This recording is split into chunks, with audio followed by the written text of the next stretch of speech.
Saya ucapkan shalom semuanya.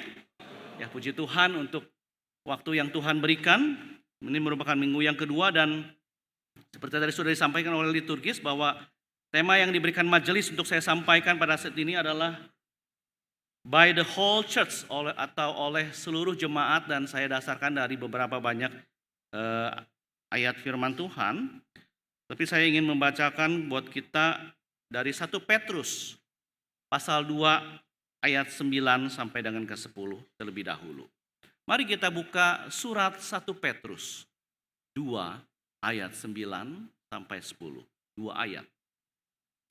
Firman Tuhan berkata, "Tetapi kamulah bangsa yang terpilih, imamat yang rajani, bangsa yang kudus, umat kepunyaan Allah sendiri, supaya kamu memberitakan perbuatan-perbuatan yang besar dari Dia, yang telah memanggil kamu keluar dari kegelapan kepada terangnya yang ajaib. Kamu yang dahulu bukan umat Allah, tetapi yang sekarang telah menjadi umat-Nya, yang dahulu tidak dikasihani, tetapi yang sekarang telah beroleh belas kasihan." Sekarang mari kita buka Matius pasal ke-28, ayat 18 sampai dengan ayatnya yang ke-20. Yang saya percaya firman Tuhan ini bukan firman Tuhan yang asing, karena ini merupakan amanat Yesus sebelum Dia naik ke surga yang Dia sampaikan kepada murid-muridnya, yang kita kenal dengan amanat agung. Matius 28 ayat 18 sampai 20 berkata, Yesus mendekati mereka, yaitu mendekati murid-muridnya, dan berkata, "Kepadaku telah diberikan segala kuasa di surga dan di bumi. Karena itu pergilah, jadikanlah semua bangsa muridku, dan baptislah mereka di dalam nama Bapa dan Anak dan Roh Kudus, dan ajarlah mereka melakukan segala sesuatu yang telah kuperintahkan kepadamu, dan ketahuilah aku menyertai kamu senantiasa kepada akhir zaman." Demikian jauh pembacaan firman Tuhan. Saudara, pada hari ini kita akan membahas tentang apa yang akan dilakukan oleh gereja ya di dalam kehidupan bergereja. Nah, saudara, sewaktu kita berbicara tentang gereja, sampai hari ini masih banyak orang yang suka salah kaprah bahwa gereja itu hanya dibatasi sebagai sebuah tempat atau gedung ya. Kita yang pernah sekolah di sekolah dasar mungkin masih ingat ya pelajaran tentang tempat-tempat ibadah di Indonesia. Dan ketika ditanya tempat ibadahnya orang Kristen di mana? Di gereja. Gereja itu dipahami sebagai tempat beribadahnya orang Kristen. Soalnya di satu sisi betul dan tidak salah kalau gereja memang adalah tempat beribadahnya orang Kristen. Gereja adalah tempat berkumpulnya orang-orang percaya seperti yang kita lakukan ini untuk datang menyembah Tuhan.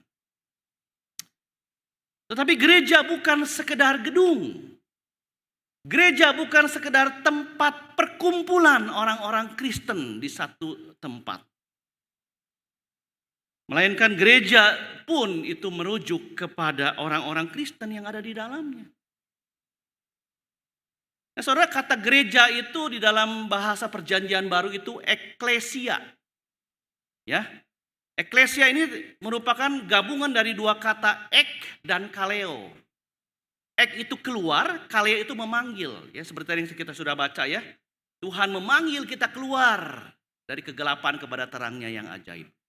Jadi gereja atau eklesia adalah sekumpulan orang yang dari sekian banyak orang di dunia yang dipilih oleh Tuhan. Maka disebut umat pilihan. Disaring oleh Tuhan, diambil, dipisahkan dari dunia untuk Tuhan. Diambil oleh Tuhan untuk apa? Untuk memberitakan perbuatan-perbuatan besar yang ajaib yang dilakukan oleh Tuhan. Ya, gereja itu eklesia, maka kita kenal doktrin gereja namanya eklesiologi ya. Nah, di dalam Alkitab ada dua pengertian dari kata eklesia. Nah, pengertian pertama, para penulis Alkitab seperti Rasul Paulus memang menggunakan kata eklesia untuk merujuk sebuah gereja lokal sebagai bagian dari gereja yang kelihatan dan yang universal. Misalkan di Alkitab dia berkata ada gereja yang disebut dengan gereja Laodikia. Atau dia juga menyebut jemaat Allah di Korintus atau gereja Tesalonika. Dan kita pun yang tinggal saat ini memahami gereja memang adalah sebuah tempat atau gereja lokal, tempat berkumpulnya orang percaya, sebuah bagian dari gereja universal yang kelihatan. Ya, ada GKIM Hosana, ada GKIM Amanat Kristus, ada GKIM Kaim Tong, ada GKIM Mesias, ada GKIM Kanaan, ada GKIM Sharon Cirebon, ada GKIM Sumbersari, ada Kalam Kudus, ada Hok Im Tong. Semua ini adalah bagian dari gereja yang universal yang kelihatan. Ya. Tapi di sisi yang lain dalam pengertian yang kedua, kata eklesia juga itu sebenarnya merujuk kepada orang-orang yang telah mengalami penebusan Kristus yang tidak dibatasi secara waktu maupun secara lokasi. Setiap orang percaya adalah gereja, gereja yang tidak kelihatan. Jadi gereja itu ada yang kelihatan, itu gereja lokal. Dan ada gereja yang tidak kelihatan, yaitu orang-orang percaya yang dipanggil keluar, yang dipisahkan oleh Allah untuk memberitakan perbuatan Allah yang besar. Nah, surat 1 Petrus pasal kedua ayat ke-9 dengan jelas berkata bahwa orang-orang Kristen itu adalah orang-orang pilihan Allah yang dipanggil keluar untuk memberitakan perbuatan-perbuatan besar yang Allah sudah kerjakan dalam kehidupan kita. Nah, panggilan gereja yang disampaikan oleh Rasul Petrus itu sama dengan panggilan Israel sebagai umat Allah di tengah dunia yang dicatat di kitab Ulangan pasal ke-7 ayat ke-6. Kalau kita melihat di sini kita akan melihat ada satu padanan kalimat-kalimat, frase-frase yang sama. Allah memanggil Israel untuk menjadi saksi bagi dirinya di dunia. Demikian pula Allah memanggil gereja untuk menjadi saksi khusus bagi dirinya dan pekerjaan penebusannya. Maka dikatakan kamu adalah umat pilihan. Pernahkah kita bertanya, kenapa saya dipilih, dia tidak? Kenapa saya dipilih Tuhan? Untuk apa Tuhan memilih saya? Dipilih berarti ada maksud yang khusus. Dipilih berarti sifatnya khusus. Dan kita dipilih untuk hidup bagi Tuhan. Ya, pada saat itu Petrus sedang berkata kepada orang-orang Kristen yang tercerai-berai karena mereka pada saat itu mengalami penganiayaan, mereka kabur, ada yang melarikan diri, maksudnya mereka tercerai-berai, dan Petrus berkatakan, dimanapun engkau berada, engkau tetap umat pilihan Allah. Dan tugas kalian dimanapun berada sama, yaitu memberitakan tentang perbuatan Allah yang besar. Nah, di sini Petrus menyatakan sebuah fakta bahwa panggilan gereja yaitu panggilan untuk memberitakan tentang Allah melalui pribadi Yesus Kristus dan apa yang telah Yesus lakukan terhadap hidup kita. Itulah panggilan gereja. Demikian pula yang tercatat di Matius 28 ayat 18 sampai 20 tadi dikatakan, yang kita kenal dengan amanat agung. Tuhan Yesus mengamanatkan kepada murid-muridnya, termasuk kita murid-murid masa kini, untuk apa, saudara? Untuk menjadikan seluruh bangsa murid. Dan tahap awal untuk kita bisa menjadikan seluruh bangsa muridku adalah dengan apa? Dengan melakukan penginjilan, dengan memberitakan Kristus kepada setiap orang yang belum percaya. Jadi memberitakan tentang Kristus dan menjadikan sebanyak mungkin orang menjadi murid Kristus adalah panggilan gereja.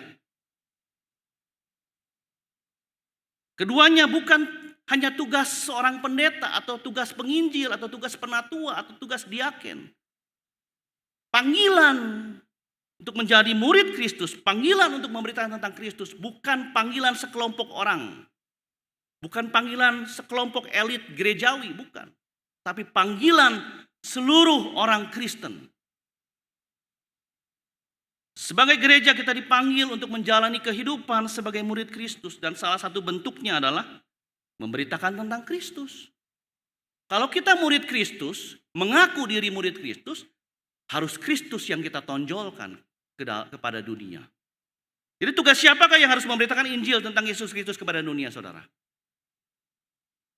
Semua orang percaya. Semua orang yang sudah mengalami ditebus oleh Tuhan. Semua orang percaya, termasuk orang-orang percaya yang ada di GKIM Hosana. Punya tugas yang sama. Memberitakan Yesus. Terus setiap kali kita beribadah itu kan ada liturgi pengutusan dan berkat, betul ya? Nah, liturgi minggu itu sebenarnya dimulai dengan jemaat Kristen itu meninggalkan dunia. Ya. Tempat di mana mereka tinggal, ada yang tinggalnya di Holis, ada yang tinggalnya di Sukajadi, ada yang tinggalnya di Sarijadi. Tapi mereka semua walaupun berjauhan, berbeda, tapi tujuannya sama. Semua datang ke rumah Tuhan. Dari dunia mereka, jemaat datang ke rumah Tuhan. Diundang oleh Tuhan. Dan kemudian di akhir ibadah ada pengutusan dan berkat. Ya, disebut pengutusan artinya jemaat diutus kembali ke dalam dunia. Nah, melalui berkat dan pengutusan jemaat Tuhan diutus menjadi misionaris-misionarisnya Allah. Atau menjadi utusan-utusannya Allah ke dalam dunia di mana mereka tinggal. Jadi pengutusan memberikan nuansa bahwa sewaktu kita diutus, kita ini adalah utusan-utusan Allah yang diutus untuk apa? Untuk mengalirkan berkat yang telah kita terima, yaitu dengan cara mengabarkan Kristus, mengabarkan berita Injil kerajaan Allah lewat hidup kita sebagai gereja, karena kita adalah gereja yang tidak kelihatan. Jadi panggilan untuk memberitakan Injil itu adalah panggilan seluruh orang percaya. Tidak terkecuali. Kalau kita memang mengaku sebagai anak-anak Tuhan, sebagai orang yang sudah ditebus Kristus, sadar atau tidak sadar, kita harus menempatkan pikiran, aku harus hidup seperti murid Kristus, dan aku harus memberitakan Yesus. Nah, yang kedua, berita Injil yang bagaimanakah yang harus kita beritakan kepada dunia? Oke Tuhan, mungkin kita berdialog dengan Tuhan. Saya adalah bagian dari gereja dan saya harus memberitakan Injil. Injil seperti apakah yang harus saya beritakan kepada dunia? Saudara, orang Kristen ditebus tentu bukan pada akhirnya supaya mereka dapat menikmati penebusan mereka dan memproklamasikan pujian mereka untuk diri mereka sendiri. Kita datang ke gereja menyanyi, menaikkan puji Tuhan, syukur Tuhan. Kalau aku sudah diselamatkan Tuhan, terima kasih Tuhan. Dan kita tidak peduli kepada yang lain. Tentu bukan seperti itu. Disebut ibadah korporat, ibadah komunal, artinya kita sedang bersama-sama. Punya tugas tanggung jawab. Untuk membawa banyak orang untuk berkumpul secara korporat menyembah kepada Tuhan. Jadi orang Kristen yang ditebus itu punya tujuan yang khusus, yaitu mempermuliakan dan memuji perbuatan-perbuatan besar yang Allah telah lakukan dengan membawa orang-orang dari kegelapan kepada terangnya yang ajaib. Jadi orang Kristen itu dipanggil, yang pertama adalah untuk memproklamasikan siapa Allah. Siapa Allah yang kita sembah. Kemudian kita juga beritakan apa yang Allah yang kita sembah yang sudah Allah kerjakan dalam kehidupan kita. Khususnya karya keselamatan yang dibawa oleh Yesus Kristus. Jadi simpel sebenarnya. Memberitakan Injil adalah kita memberitakan siapa Allah di dalam pribadi Yesus Kristus. Dan kita memberitakan apa yang Yesus Kristus sudah kerjakan dalam hidup kita. Nah, saudara, kata penginjilan atau menginjil itu berasal dari kata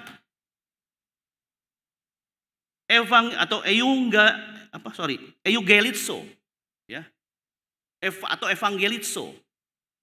Ya, kita kenal dari kata evangelizo itu evangelis, penginjil. Nah, saya memberikan nama anak saya itu Marvelius Evangelion Hermanto.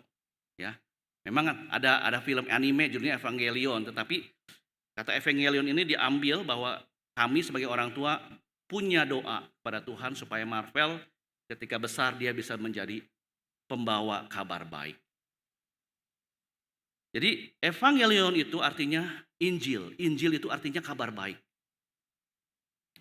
Dan kata dasar evangelion yang artinya kabar baik atau Injil ini berbicara tentang apa?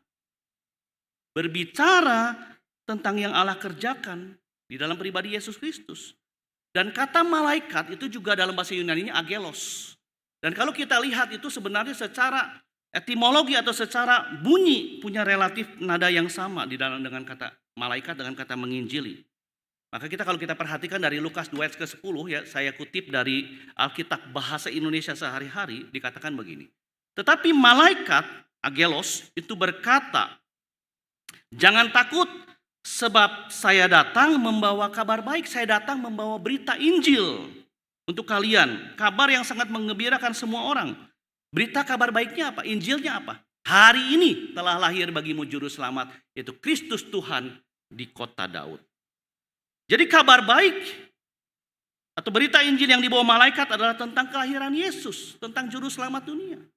Kalau kita membaca Alkitab, kenapa disebut Angelos, malaikat? Karena setiap kali dia berbicara kepada manusia, dia menyampaikan kabar baik.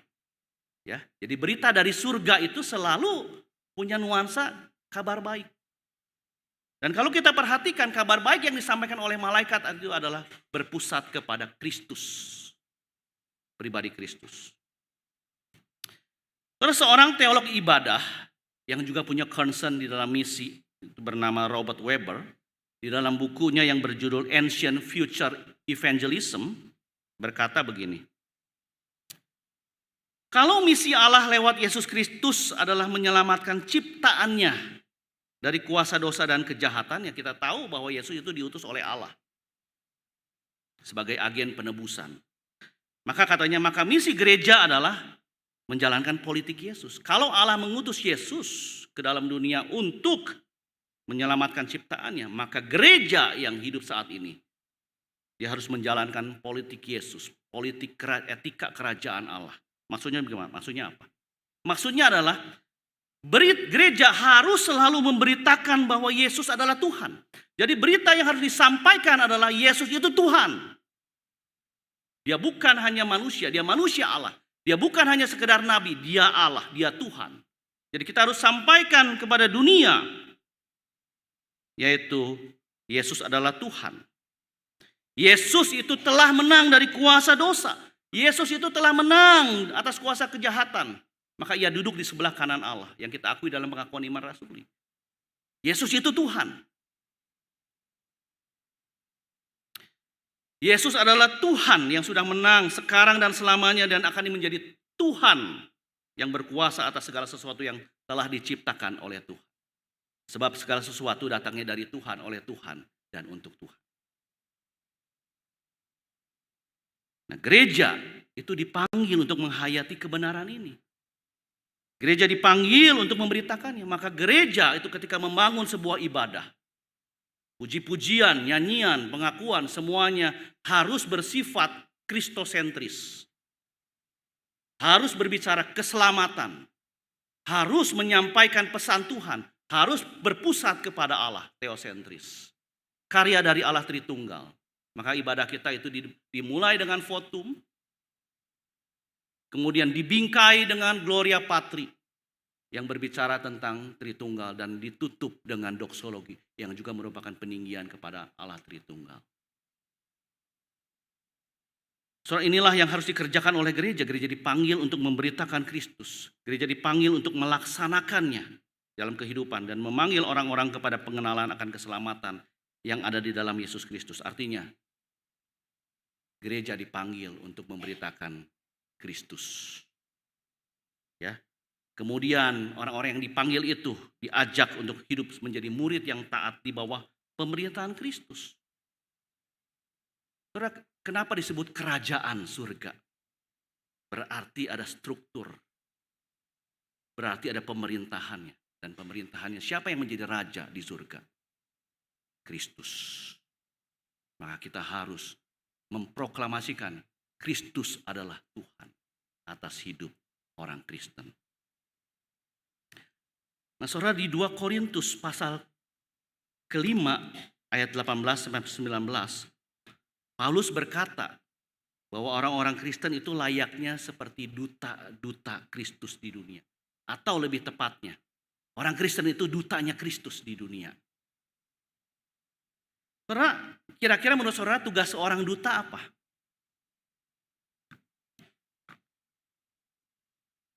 Tugas seorang duta adalah merundingkan perdamaian. Ya, perwakilan dari negara di negara yang lain. Maka seperti layaknya duta, maka orang Kristen bertugas membawa berita pendamaian kepada orang berdosa, sehingga mereka yang berdosa, yang hidupnya dalam kegelapan, yang sebelumnya menjadi musuh Allah, itu bisa diperdamaikan dengan Allah. Itulah tugas duta Kristus. Dan kita adalah orang-orang Kristen. Kita adalah duta-dutanya Kristus. Nah, kalau orang Kristen adalah duta Kristus, maka gereja itu layaknya adalah kedutaan. Jadi gereja mewakili kepentingan Tuhan dan warga kerajaannya di dunia. Jadi sebagaimana semua kedutaan itu punya kantor imigrasi yang bertanggung jawab untuk memberikan informasi kepada mereka yang ingin menjadi warga negara yang mensponsori kedutaan, maka ini juga adalah fungsi yang sama yang harus dimiliki oleh gereja lokal, yaitu menolong orang menjadi warga kerajaan Allah. Menolong orang-orang di luar sana untuk datang untuk menjadi warga kerajaan Allah. Dan jika gereja mengabaikan hal ini, maka gereja sedang tidak menjalankan fungsinya dengan benar. Jadi menolong atau membantu orang menjadi warga kerajaan Tuhan adalah pekerjaan penginjilan, saudara. Saudara, berita yang dibawa Allah lewat pribadi Yesus Kristus bagi dunia ini adalah selalu berbicara tentang pengharapan. Berita pengharapan, berita pembaharuan, dan berita pemulihan. Kalau kita baca di sepanjang kitab suci, kita akan menemukan bahwa misi dari Allah Tritunggal adalah membebaskan manusia dan seluruh ciptaannya dari maut. Karena problem manusia yang paling besar adalah dosa. Dan dosa menghasilkan kematian. Maka Allah dari atas itu harus turun ke dalam dunia. Menyelesaikan masalah yang tidak bisa diselesaikan oleh manusia. Harus Tuhan sendiri yang turun untuk menyelesaikannya. Membawa pengharapan, membawa pembaharuan, dan membawa pemulihan. Saudara, Roma 3 ayat 23, ada yang hafal apa bunyinya? Upah dosa ialah, akibat dosa adalah maut. Dan lawan dari maut apa? Kehidupan.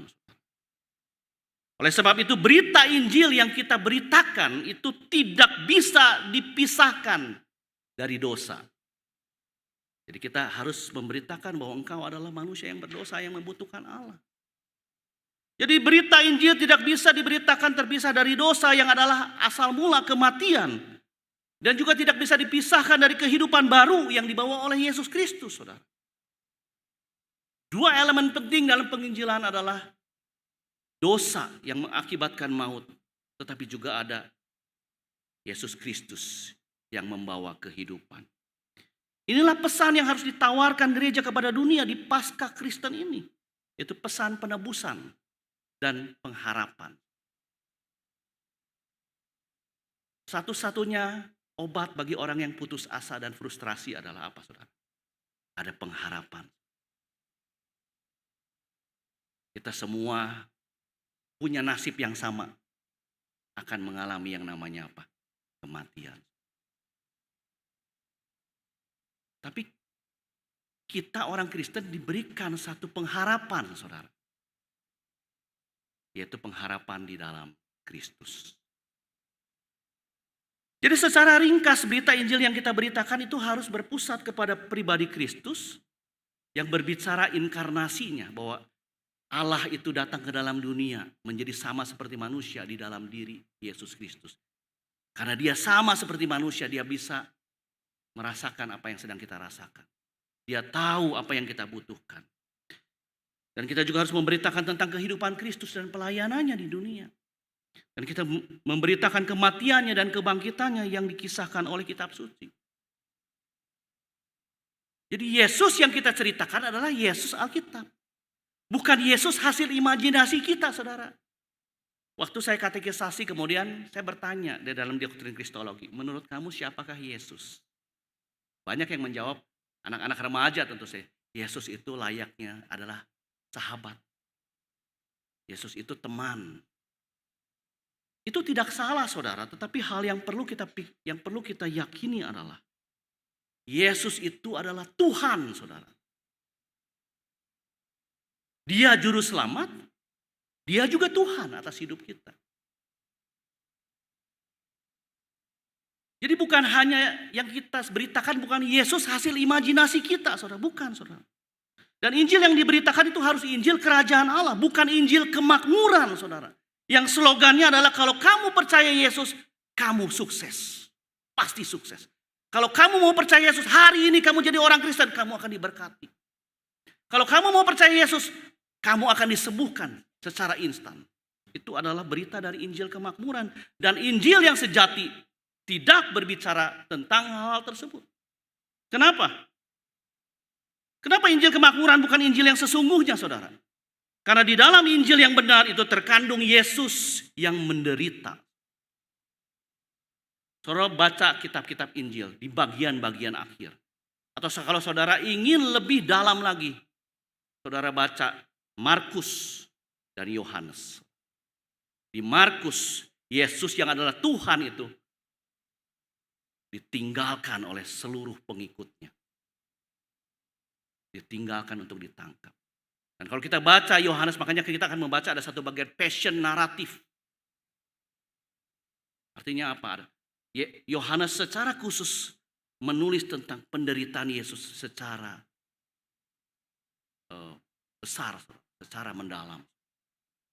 Jadi Injil yang benar itu terkandung Yesus yang menderita.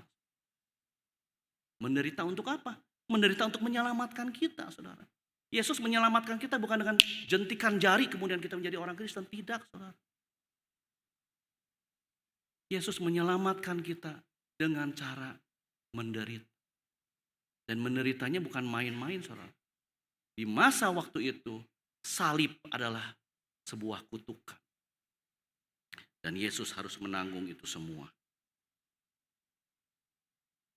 Inilah berita Injil yang harus kita beritakan, saudara. Nah, selanjutnya saya juga akan menyampaikan bahwa kita ini punya dua cara bagaimana kita bisa memberitakan Injil, saudara.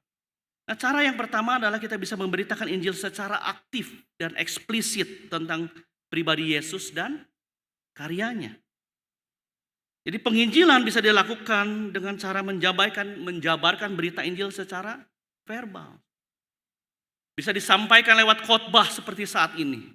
Bisa disampaikan lewat pengajaran. Bisa disampaikan lewat pertemuan-pertemuan Kristen. Ataupun bisa disampaikan secara pribadi yang kita kenal dengan nama IPI pribadi. Kita bisa sampaikan siapa Yesus dan apa yang dikerjakannya secara aktif.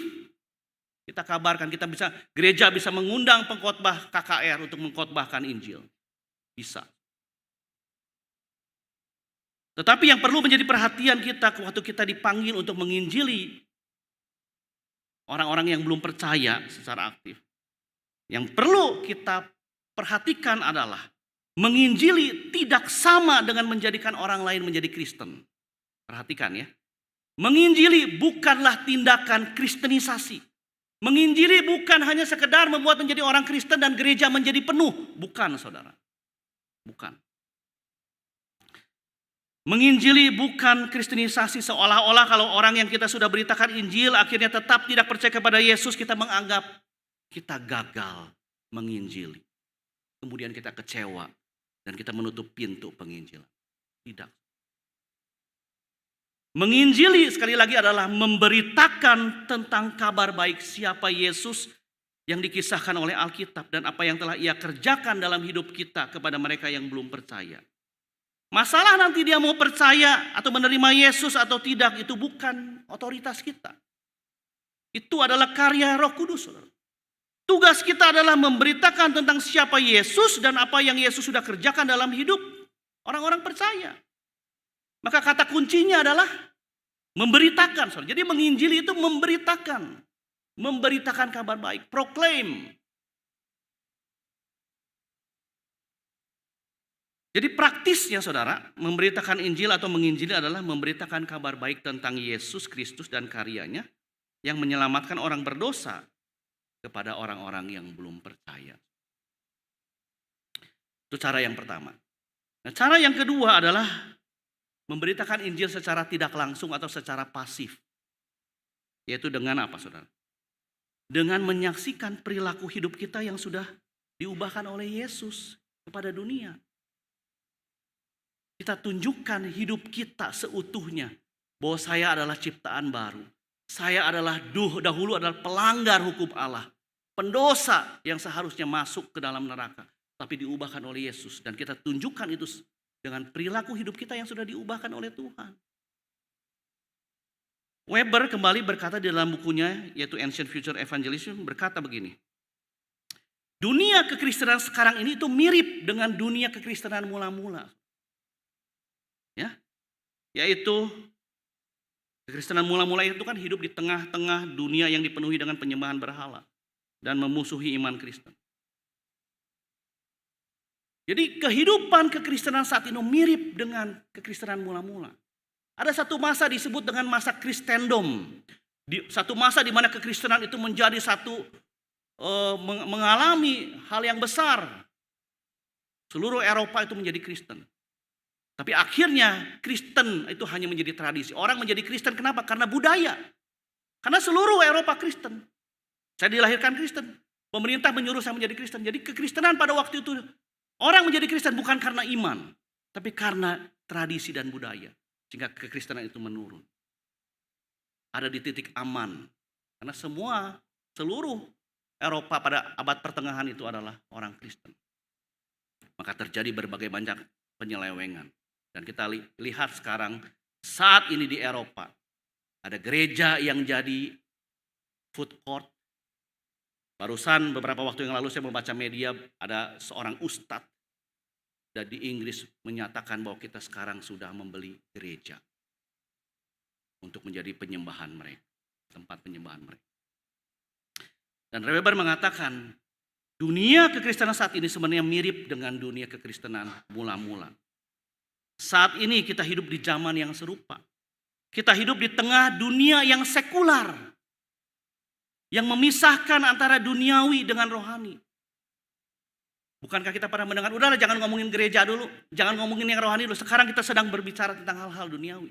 Itulah sekuler. Memisahkan antara duniawi dan rohani. Kita hidup di tengah dunia yang menolak Allah.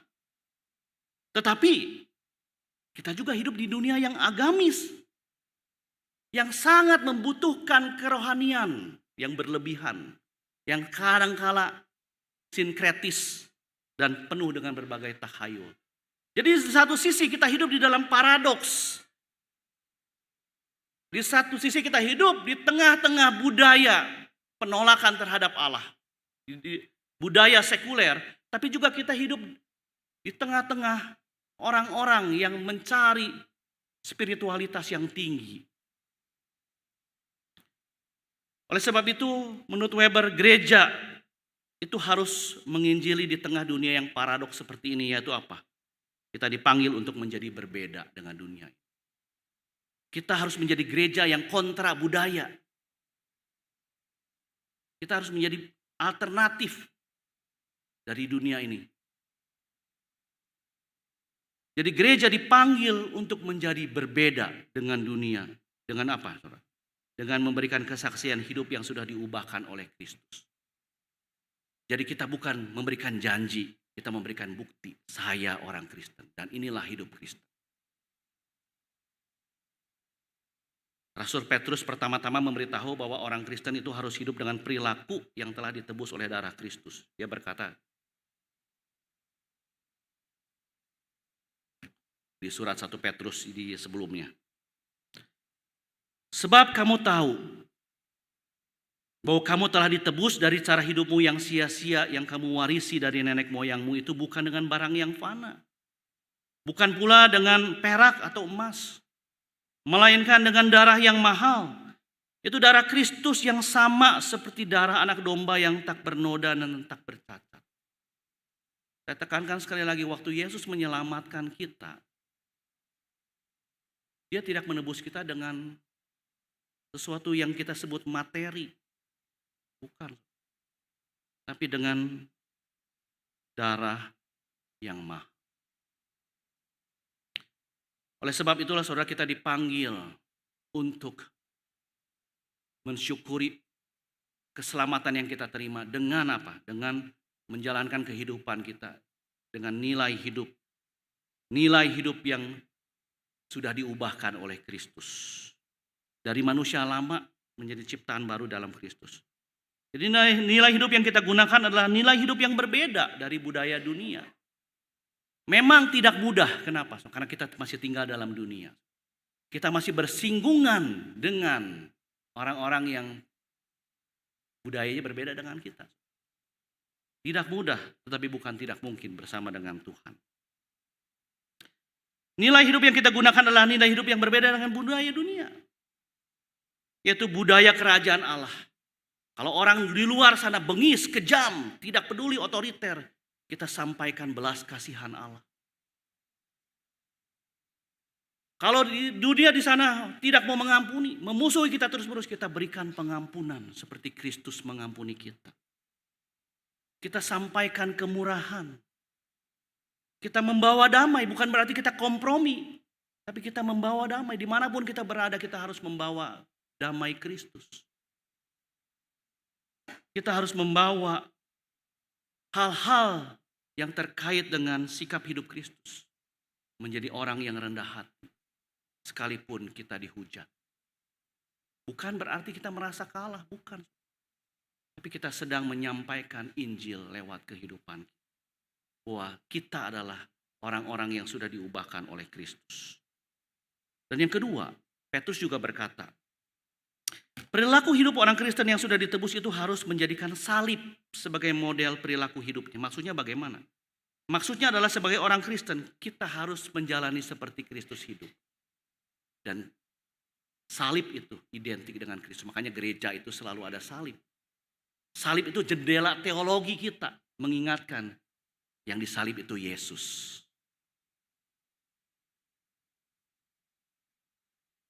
Kita pakai kalung salib. Kenapa kita pakai kalung salib? Ya mungkin saat ini banyak rapper-rapper di dunia ini menggunakan kalung salib sebagai aksesoris. Tapi sebagai orang Kristen kita meyakini kita punya kalung salib untuk mengingatkan.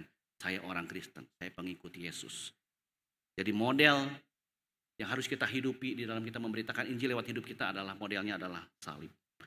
Maka Rasul Petrus berkata, sebab untuk itulah kamu dipanggil karena Kristus pun telah menderita untuk kamu dan telah meninggalkan teladan bagimu supaya kamu mengikuti jejaknya.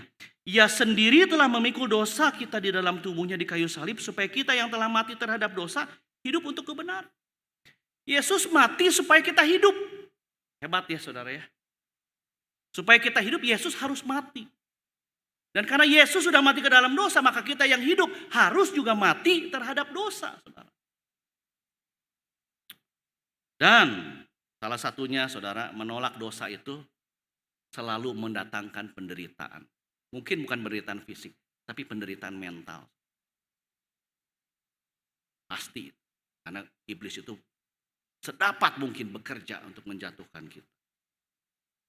Dan kita lihat kalau Yesus menderita, dikatakan di sini ya, Yesus naik ke atas kayu salib. Dan kita dipanggil menjadi serupa seperti Kristus. Dan kita harus menjalankan kehidupan kita dengan melihat kepada salib.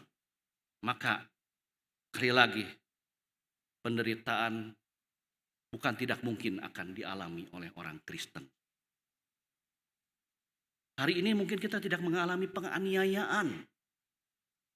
Tetapi iblis bekerja membuat kita menderita. Injil Yesus Kristus tidak bisa dipisahkan dari penderitaan yang dialami oleh Kristus, saudara. Sekali lagi saya sampaikan, kisah-kisah Injil memperlihatkan kepada kita bagaimana Yesus harus menderita demi menyelamatkan kita. Bahkan sampai mati di atas kayu salib. Tetapi berita baiknya, Yesus tidak berhenti di dalam kematian, saudara. Berita baiknya adalah Yesus bangkit mengalahkan kuasa dosa dan mengalahkan maut. Inilah berita baiknya, saudara. Betul Yesus menderita. Tapi Yesus bangkit mengalahkan segala macam dosa dan kuasa dari kejahatan. Dan kalau kita melihat juga seluruh murid Yesus. Kalau saudara baca Alkitab, saudara baca tradisi-tradisi gereja, saudara. Seluruh murid Yesus, ke-12 murid Yesus itu mengalami penderitaan. Maka mereka disebut martir. Seluruh murid Yesus mati. Tradisi mengatakan Petrus disalib terbalik, Paulus dipancung, Thomas ditikam di India.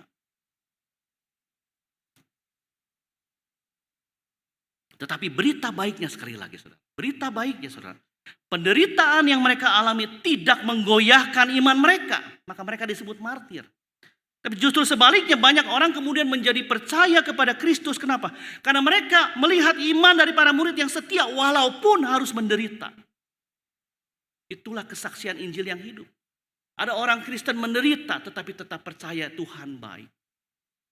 Dan kita yang mendengarnya, bukankah kita sedang disiram air betapa Tuhan memang baik. Orang Kristen juga berarti dipanggil dengan panggilan yang sama, yaitu memancarkan iman dan ketaatan di dalam menanggung penderitaan. Sehingga sewaktu orang-orang yang tidak percaya ataupun mereka yang sedang bertumbuh imannya melihat iman dan kesetiaan kita di dalam mengikuti Yesus sekalipun kita harus menderita, kita sedang menyaksikan Kristus yang hidup dalam diri kita kepada semua orang. Saya punya Yesus yang memberikan saya kekuatan. Kenapa saya kuat sampai hari ini? Kenapa saya tetap percaya kepada Tuhan? Karena Roh Kudus tinggal dalam diri saya. Mencerahkan hati dan pikiran saya. Bahwa saya punya Tuhan yang. Saudara, inilah berita Injil yang harus kita sampaikan. Saudara, kemudian mungkin dari sini kita bertanya, kemana saya harus menginjili? Di mana saya harus memberitakan Injil? Kisah Rasul pasal ke-1 ayat ke-8 berkata, tetapi kamu akan menerima kuasa kalau Roh Kudus turun ke atas kamu. Dan kamu akan menjadi saksiku di Yerusalem dan di seluruh Yudea dan Samaria dan sampai ke ujung bumi. Di manakah ujung bumi, saudara? Beberapa waktu yang lalu saya menonton TikToknya Bapak Bambang Nursena. Dia mengatakan bahwa ujung timur dari bumi itu adanya di mana? Di Papua. Jadi Papua itu ujung timur.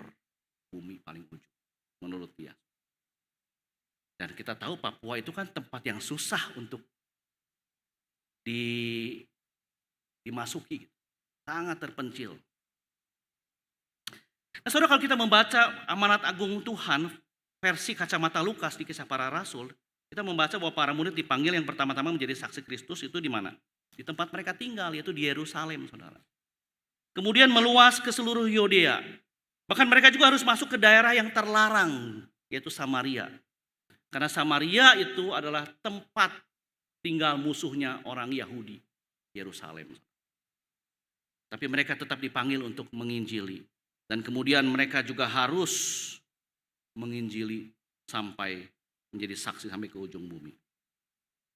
Dari ayat tersebut kita melihat bahwa panggilan bersaksi bagi Kristus yang sedang disampaikan oleh Kisah Para Rasul 1 ayat ke-8 itu berangkat dari yang terdekat kepada yang terjauh. Sifatnya universal, tetapi arahnya dari lokal kepada yang global. Nah, urutan ini tentu saja tidak menjadi urutan yang paten bahwa kalau bersaksi itu harus selalu dimulai dari yang dekat baru ke yang jauh. Dari yang lokal kepada yang global, bukan seperti itu. Tetapi maksudnya adalah kita harus memikirkan mereka, orang-orang yang dekat dengan kita yang mungkin sampai hari ini tidak pernah kita injili, tidak pernah kita beritakan tentang Yesus yang sebenarnya membutuhkan berita keselamatan. Dan ada kalanya gereja-gereja sangat baik dalam memikirkan misi dan pemberitaan Injil ke tempat-tempat yang terjauh, yang terpencil dari kita. Tetapi lewat panggilan bersaksi di Kisah Para Rasul 1 ayat ke-8 kita diingatkan bahwa kita juga perlu dan harus memikirkan orang-orang yang belum percaya yang ada di sekitar kita, saudara. Mungkin saja mereka adalah anggota keluarga kita yang tinggal satu rumah dengan kita, tapi sampai hari ini belum percaya dan belum kita beritakan tentang Yesus. Mungkin saja mereka adalah kerabat kita yang sering bertamu, yang suka nginep. Atau mereka adalah teman-teman dan sahabat kita, tetangga kita yang satu grup WA dengan kita. Yang satu perjalanan naik bis ke pabrik mungkin. Tetapi belum pernah mendengarkan Injil, saudara. Nah, so berkaitan dengan pergumulan ini saya ingin membagikan kepada kita metode penginjilan yang dikenal dengan istilah 3SA. Nah, sebenarnya saya pernah men-sharingkan 3 metode ini 10 tahun yang lalu sebenarnya di ibadah kenaikan Yesus. Tapi saya nggak tahu apakah saudara ingat atau tidak. Tapi kalau belum ingat, Kalau sudah tidak ingat, dan biarlah ini mengingatkan kita, tapi kalau kita masih ingat, dan biarlah ini juga menolong kita untuk bahwa kita punya tugas untuk menginjili dengan salah satunya adalah dengan menggunakan metode 3 sa. Nah, apa itu metode 3 sa? Metode 3 sa ini adalah metode yang digunakan oleh kelompok Church Planting Movement, yaitu metode sa kasur, sa dapur, sa sumur. Sa kasur itu menggambarkan satu relasi yang dekat dengan kita ya. Orang-orang yang tidur di kasur itu kan orang-orang yang dekat dengan kita ya, istri kita, suami kita, atau bahkan kita tidur dengan anak kita. Jadi kasur itu tempat tidur, dan biasanya yang tidur dengan kita adalah orang-orang yang dekat dengan kita. Nah, dalam hal ini saudara, kita itu pertama-tama dipanggil untuk menjangkau orang-orang yang paling dekat dengan kita, supaya mereka bisa kenal Tuhan Yesus. Artinya apa? Keluarga harus menjadi prioritas utama yang harus kita jangkau untuk percaya kepada Tuhan. Ya, pasti ada tantangan, pasti ada pergumulan. Tapi kita harus mengingat bahwa keluarga harus menjadi prioritas di dalam kita memberitakan Injil. Kasur. Yang kedua adalah sadapur. Nah, saudara, pengertian ini hendak menggambarkan bahwa dapur seringkali menjadi tempat perjumpaan antara kerabat yang ada di rumah di mana mereka tinggal. Saudara, kita mungkin punya sepupu ya, datang ke rumah kita buat kopi di rumah, bebas masuk ke dapur, masak Indomie, terus ibu-ibu dengan ibu-ibu mungkin dia masak, ngomongin menu, ngobrol, saudara. Di dapur itu tempat berkumpulnya, tempat berbincangnya, khususnya apalagi di kampung, para saudara, para kerabat itu di sana ngumpul. Dapur menjadi tempat berkumpulnya para kerabat kita. Nah, metode yang kedua ini hendak menggambarkan bahwa orang-orang yang perlu kita jangkau adalah orang-orang terdekat berikutnya. Itu mereka mungkin adalah saudara-saudara kita, kerabat-kerabat kita, sepupu-sepupu kita, tante kita, om kita, keponakan kita, mereka yang relatif dekat dengan kita. Sadapur. Nah, yang ketiga adalah sasumur. Nah, pengertian ini hendak menggambarkan orang-orang yang berada di lingkungan yang dekat dengan tempat tinggal kita, tetangga-tetangga kita. Nah, saudara, orang-orang yang tinggal di kampung-kampung seringkali memakai sumur secara bersamaan. Waktu saya SD, saya tinggal di Jakarta itu di tahun 80-an itu masih tinggal di Jakarta. Itu tinggal di daerah Jembatan 5. Jadi dulu daerah Pekapuran itu masih kita tinggal di daerah dekat kampung ya. Rumah petak buntu. Nah, rumah kami kecil, petak. Setiap petak itu ada sumur di depannya. Setiap rumah ada sumur. Nah, sumur itu menjadi tempat cuci piring di sana, cuci baju di sana, dan ngobrol. Dan waktu kalau musim kemarau, itu orang-orang yang tinggal di kampung belakang itu suka datang minta air ke kita. Minta air. Nah, di situ kita jadi kenal, kita bisa ngobrol dengan yang lain. Jadi sumur itu menggambarkan bahwa kita bisa memberitakan Injil di lingkungan kita yang dekat dengan kita. Mungkin dia adalah tetangga kita, dia adalah teman sahabat kita, dia adalah rekan kerja kita yang membutuhkan Injil, saudara. Jadi metode yang ketiga yang menggambarkan bahwa orang-orang yang bisa kita jangkau berikutnya adalah mereka juga yang dekat dengan kita. Sahabat, tetangga, dan rekan kerja kita. Nah, pola sakasur, sadapur, sasumur ini efektif kenapa? Karena aksesnya sudah ada, saudara. Nggak usah jauh-jauh, saudara. Sudah diberikan aksesnya. Beritanya juga yang kedua, beritanya menjadi lebih mudah disampaikan karena kita bisa menyampaikan dengan bahasa ibu kita. Kita orang Sunda bisa menyampaikan Injil dengan bahasa Sunda. Kita orang Jawa bisa menyampaikan dengan bahasa ibu kita. Kita orang ya kita bisa menyampaikan dengan bahasa Hakka. Kita orang Konghu, kita semuanya, artinya keluarga-keluarga kita bisa sampaikan dengan bahasa sehari-hari. Tetangga kita yang kita kenal juga kita bisa sampaikan dengan bahasa sehari-hari kita. Sehingga ketersinggungan itu menjadi minim, saudara. Dan kita bisa lebih mudah untuk menyampaikan Injil. Kesempatan untuk mereka untuk mendengar Injil menjadi lebih besar. Dan kenapa? Karena sudah emosi kita sudah terbangun. Ada chemistry di dalamnya. Nah, jemaat sekalian, pagi hari ini kita sudah belajar bahwa semua orang Kristen dipanggil untuk memberitakan Injil. Dan berita Injil yang diberitakan harus berpusat kepada Kristus dan karyanya, meliputi kedatangannya ke dalam dunia, hidup dan pelayanannya, kematiannya dan kebangkitannya. Itulah berita Injil yang kita sampaikan. Dan ingat, menginjili bukan atau tidak sama dengan kristenisasi. Menginjili artinya kita memberitakan tentang Yesus dan karyanya yang telah menyelamatkan kita. Apakah orang yang kita injili nanti pada akhirnya percaya atau tidak, itu merupakan otoritas dari Allah Roh Kudus. Oleh sebab itu, sebelum kita menginjili kita harus berdoa supaya Roh Kudus bekerja. Dan setelah kita menginjili kita juga kembali berdoa kepada Roh Kudus supaya Roh Kudus tetap bekerja di dalam orang yang sudah kita injili. Dan berikutnya, marilah kita mulai memberitakan Injil. Yang sampai hari ini belum memberitakan Injil. Mari kita beritakan Injil. Baik secara aktif lewat pemberitaan kita, maupun secara pasif lewat kesaksian hidup kita. Mulai kepada mereka yang dekat dengan kita, sampai nanti Tuhan mengutus kita ke tempat yang terjauh. Dan setiap kali Tuhan memanggil kita untuk memberitakan Injil, ingatlah, seperti yang Tuhan Yesus katakan kepada murid-muridnya sebelum ia naik ke surga. Ia berkata, bahwa Tuhan yang mengutus kita adalah telah diberikan kuasa dari surga dan di bumi. Jadi kita ini diutus bukan dengan tangan kosong. Kita diutus untuk memberitakan Injil dengan apa? Dengan kuasa Tuhan yang ada di surga maupun di bumi. Dan kemudian ia tutup amanat agungnya dan berkata, ingatlah, kata Yesus, aku akan menyertai kamu sampai akhir zaman. Jadi pemberitaan Injil kita itu sudah dibungkus oleh kuasa dari Yesus dan dengan penyertaan. Jadi marilah kita memberitakan Injil Tuhan lewat kehidupan kita, lewat pemberitaan kita, supaya banyak orang menjadi percaya dan gereja ini dipenuhi bukan karena mereka ingin menikmati ibadah dengan nyanyian-nyanyian yang hebat, tetapi mereka datang karena mereka tersungkur ingin menyembah Tuhan. Amin. Mari kita berdoa. Tuhan Yesus, kami bersyukur. Kami ingin menaikkan puji-pujian kepadamu.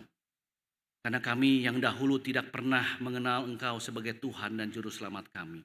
Kami boleh mengenal Engkau di dalam pribadi Yesus Kristus. Oleh sebab itulah Tuhan, kami yang sudah dimenangkan oleh Tuhan, boleh memberikan diri kami untuk membagikan kisah Engkau yang hidup, yang sudah menyelamatkan kami kepada banyak orang yang belum percaya. Kami boleh diberikan dorongan oleh Roh Kudus untuk mau hidup kudus di hadapan Tuhan. Sehingga sekalipun kami tidak sempat memberitakan Injil secara verbal, kami merasa diri tidak fasih, tapi Tuhan bekerja lewat hidup kami, mendorong kami, menyertai kami, sehingga kami terdorong untuk memberitakan Injil melalui kehidupan kami. Sehingga banyak orang yang melihat hidup kami yang sudah diubahkan juga menjadi percaya kepada Tuhan. Tuhan, Engkaulah yang paling mengenal pergumulan yang sedang dialami oleh jemaat-Mu saat ini. Ada yang sedang mengalami penderitaan, ada yang sedang mengalami kegundahan. Tapi biarlah lewat kebenaran firman Tuhan yang sudah menghidupkan setiap kami ini. Karena Engkau adalah Allah yang sedang menyelamatkan kami. Kami diberikan dorongan semangat untuk hidup bagi Tuhan. Untuk tetap setia beriman kepada Tuhan. Untuk terus memberitakan Injil di dalam kehidupan kami sehari lepas sehari. Berkatilah jemaat-Mu ya Tuhan. Jadikanlah jemaat-Mu ini menjadi utusan-utusan Allah dimanapun mereka berada. Di dalam nama Tuhan Yesus Kristus kami berdoa. Amin. Waktu dan tempat saya kembalikan.